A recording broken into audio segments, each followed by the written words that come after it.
Sup? No. Right. I want to react to like more shows. It was a Friday after school. Relax. Hold Playing video games, pizza, and talking to my friends all night on the phone. on. Right. I had just got off the bus and I had the house to myself. My parents were still at work. My mom doesn't usually get home till after 5 o'clock, along with my dad usually around 6:30. My older brother wasn't there either. I honestly have no idea where he was, but he was an adult, so he could have been doing anything. As soon as I got home, I jumped right in bed and got into comfy clothes, like sweatpants and an oversized t-shirt that would be too big for me to wear in public. This was seriously one of the best feelings to me as a kid. Don't get me wrong, I loved school and seeing my friends, but there was just something nice about being home after a long week of school. I went to a Catholic school, so the dress code was very strict. That's why as soon as I would get home, I liked to change my clothes. Mom would also get upset if I was wearing my school clothes around the house anyways. I did my usual routine of taking a shower, relaxing a bit, and eating some snacks while I waited for my friends to get online so we could play video games. My mom got home a little bit earlier than I expected, and she said that her and my dad were going to be going out to some sort of party that was a few hours away. My dad showed up not much later after my mom. Wait a minute. That's a few hours away. They don't care about you. They don't. Why in the world would they go to a party that's a few hours away? What the hell? I don't even do that. Well, I was stoked about them going to a party because that meant I would have the house to myself all night. My parents left for the party around 7 o'clock that night. They told me to be safe and they gave me a hug before they left and said that they would be out pretty late and if anything were to happen to call our neighbor, emergency-wise. Oh, yeah.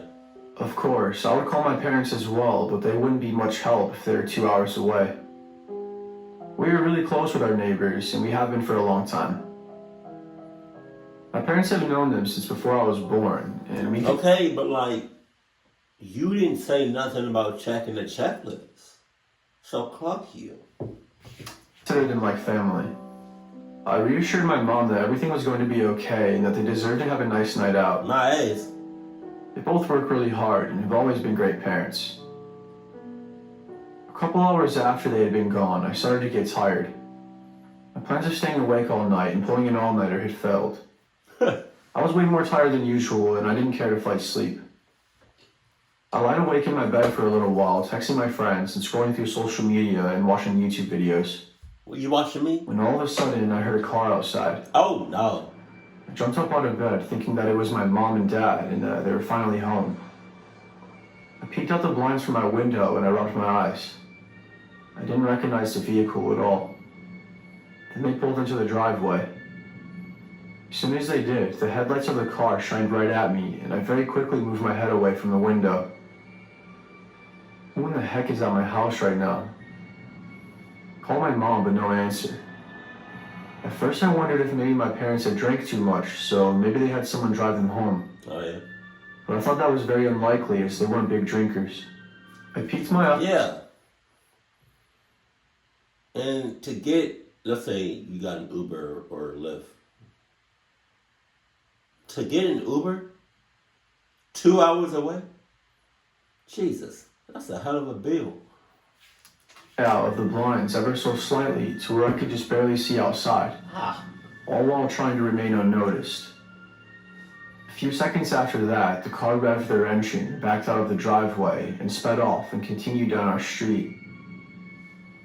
We live off of a back road in a very small subdivision, and there's only like 3 streets in our entire neighborhood, and my street only has like 8 or 9 houses on it. If you were approaching our house, we are the third to the last house on the right side of our street, and our street has a dead end. I thought that maybe they were just drunk or high and trying to figure out where they were going or something. Oh man, that couldn't have been further from the truth. They knew exactly what they were doing, and they definitely weren't lost. I found that out about 20 minutes later. All I could see was that the car drove towards the end of the street, where the dead end met the dark wooded trail. I couldn't see that far though from my window or from any of the other windows in the house, and I most definitely wasn't going to step outside to investigate. You might as well. I realize that things like this may happen from time to time, where someone pulls into your driveway because maybe they need to turn around or get situated. Or like 10 other things that they could be doing. What? Oh, wait a minute. Okay, I've heard about, because I do this. You know what I mean? I would turn and I would pull into people's driveways just to make a U-turn or to turn around. But he's talking about to get situated. What the hell? You can't get situated on the side of the street? You got to get situated for 10 minutes in my driveway? You got 3 seconds and get off my shit. Serious and horrible gut-wrenching feeling about it. There was never much traffic on our street, and it was late at night. With me being home alone, I was concerned. Sure enough time had passed by for me to forget about the car and for me to almost doze off to sleep, when all of a sudden, I heard someone yelling in the house. It took me a few minutes to finally realize what was going on because I was so startled and still half asleep. But someone had broken into our home. Oh my I jumped God! out of bed quicker than I thought was even possible. I swear I could literally hear my own heartbeat thumping. Jesus. That's how freaked out I was. I had to act fast and I knew that time was ticking. My only option was to run. I didn't have anything to fend for myself really, and I had nowhere to hide. Our house is quite small in comparison to your average American-sized home, so I knew it was only a matter of minutes before the intruder would find me, vulnerable. But that's if I was lucky. He could step through my bedroom door at any second now, and I knew that. My mom finally started calling me back, and my phone rang. I didn't answer it because I didn't want to alert the intruder. I was just praying to God that whoever was inside with me didn't hear my phone go off. I ran over to my window and I swung the blinds open and attempted to open my window so I could escape to safety. For whatever reason, though, I couldn't get the damn thing to open. Wow. I had never opened my window before and it was locked, but I couldn't for the life of me unlock it. No matter how hard I tried to turn the lever, it just wouldn't budge. I knew I was in some serious trouble now. I needed to buy myself some time, desperately, before the man found me alone. I slid my dresser across the floor and put it in front of the door to act as a barricade, and I was hoping that would be enough to stop him from getting in my room if he tried. I didn't have a closet in my room, so the only place I could hide was under my bed. I thought that was too obvious and that would probably be the first place someone would look, but I had no other option. Is that a hand? I heard footsteps on the hard-wooded floor walking down the hall towards my room, and then a loud and aggressive knock following the brief moment of silence. Where that big pot of boiling hot, scorching hot, 5-degree burns oil at? Huh? That you need to have by your bed. A nice big pot of scorching hot. Just y'all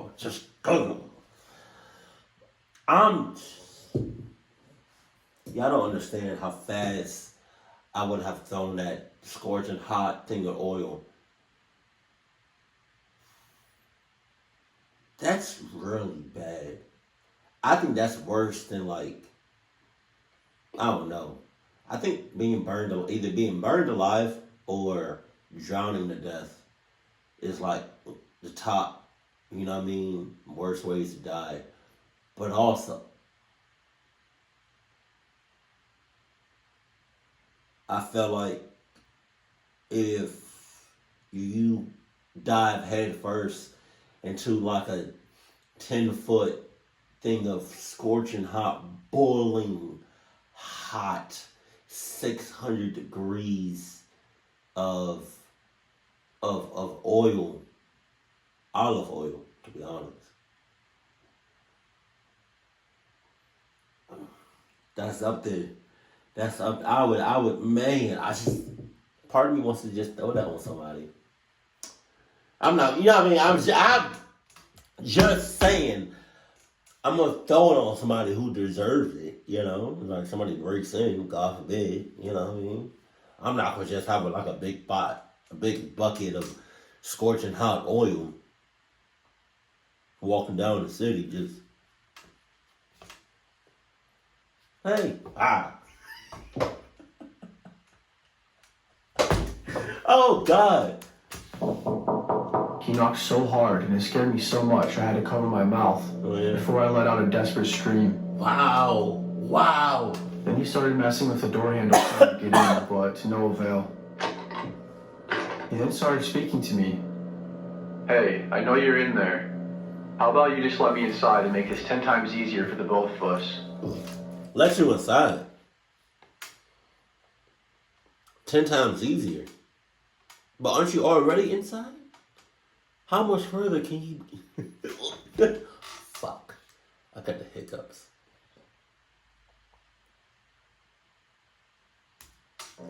While I was under the bed, I managed to whip my phone out and call the police. To my luck, there was an officer... Why did my head is just somewhere else. Pause. But because after I said about something like, jokingly like being inside and shit, when he was like, I whipped my phone out, I thought he was about to say I whipped something else out. I was about to say, whoa, hold on now. Hold on now. We not getting no strikes over here. Only a mile or two away, he got here in minutes. But still, those minutes felt like ages. The man kept screaming at me, telling me to open the door and to let him in. One of the officers finally arrived and made his way inside, along with 3 other policemen that showed up one by one right after one another, separated by only a few minutes. The officer made it very clear of his entry and yelled police. Apparently the intruder left the door wide open, and that's how the police officer let himself in. Only a few minutes later, the cop found the man who was still standing at my bedroom door and ordered him to get on his knees. The man lunged at the officer and the cop had no choice but to shoot him. The man was taken to the hospital and I gave the police my statement. I called my mom and my parents rushed home. The man ended up surviving the gunshot wound and he is currently sitting in jail right now awaiting trial. What trial? My mom got us the best lawyer around and we are going to nail his ass to the coffin in court. I hate staying home alone nowadays. I'm sure you can see why. I would too. Hell no. No matter where my parents go, I'm going with y'all. What are you talking about? Years ago, my parents had their garage converted into an extra large bedroom / hangout area. And this is where we all played video games and my parents threw parties. I was about 10 years old, and it was only the second or third time I had been left alone in the house while... Wait. Go back. Because I missed... Hold on.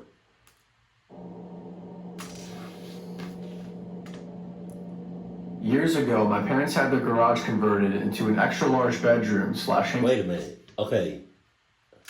We have a garage. I've been in other people's garages. There's no ventilation in there. It's a setup. Somebody in cahoots. Either that or y'all leave the door open from the inside of the house. You have the garage door that leads outside the house, and then you have that other door that's connected to the inside of the house. Unless y'all have that jump out, open, and then the ventilation from the house goes into the garage. But other than that, you out to get people. Area. And this is where we all played video games, and my parents threw parties. I was about 10 years old, and it was only the second or third time I had been left alone in the house while my siblings were all away for one reason or another. 10 years old? Naturally, I was up all night playing on our PS2 in there, having a blast.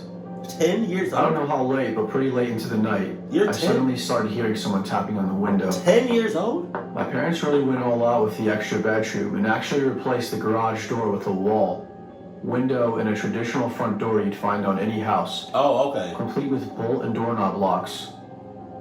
Well, I didn't realize... He didn't say nothing about no ventilation. 10 years old?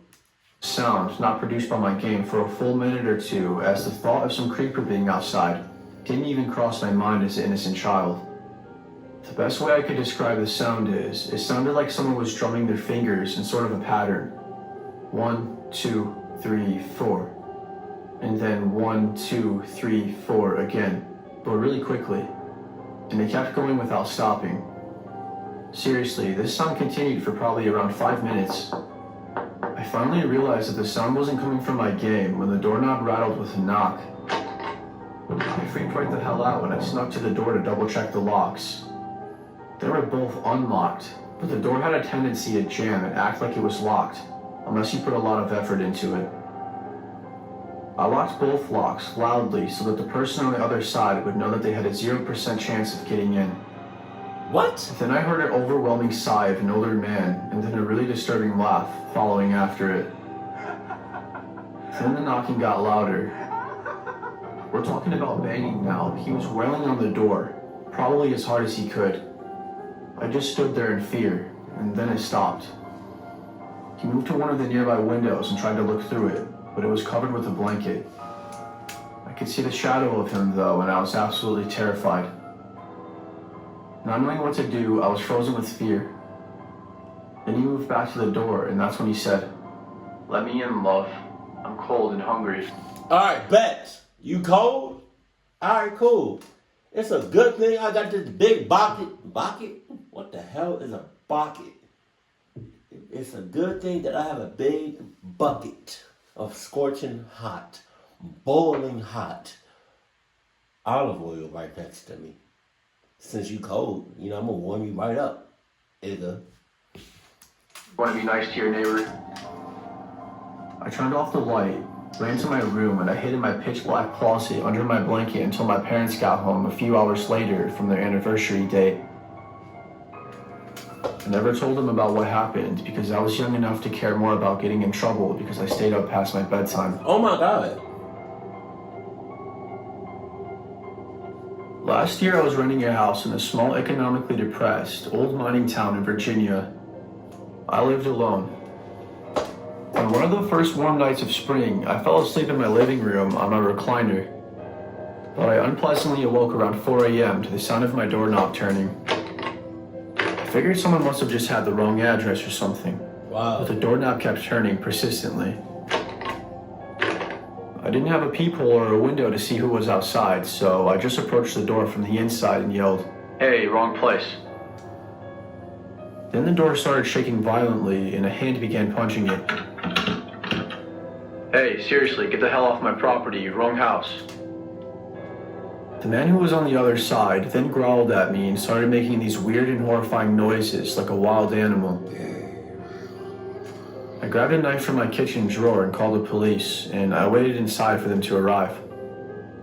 2 officers showed up, but by the time they arrived, the person was gone. The cops did a sweep around the house and looked for him thoroughly, but there was nobody. They left, and the police told me to call again if something comes up. So I went on about my day, and by now it was around 5 o'clock in the morning. I didn't go back to sleep because I was just too anxious about the whole situation.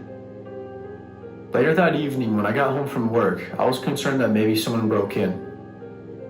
Now that was nothing more than my anxiety talking, and I had no reason to believe that. But that's all I could think about all day at work, was that that same person was going to come back. Well, when I got home, everything seemed normal. No signs of anyone or a break-in or anything suspicious at all. Fast forward later into the night, around 9:30, 10 o'clock-ish. I was lying down on my couch reading one of my books, when all of a sudden I heard a strange thud sound. It was very quick, but quite loud. It sounded like it came from inside, but I wasn't sure. Inside? I forgot about it, and I continued reading. Not very long after that, I heard the sound of someone talking, but it was muffled, and I couldn't make out a word they were saying. Where the hell is that coming from, I asked myself. Okay, now I knew I wasn't insane. I knew there was someone there.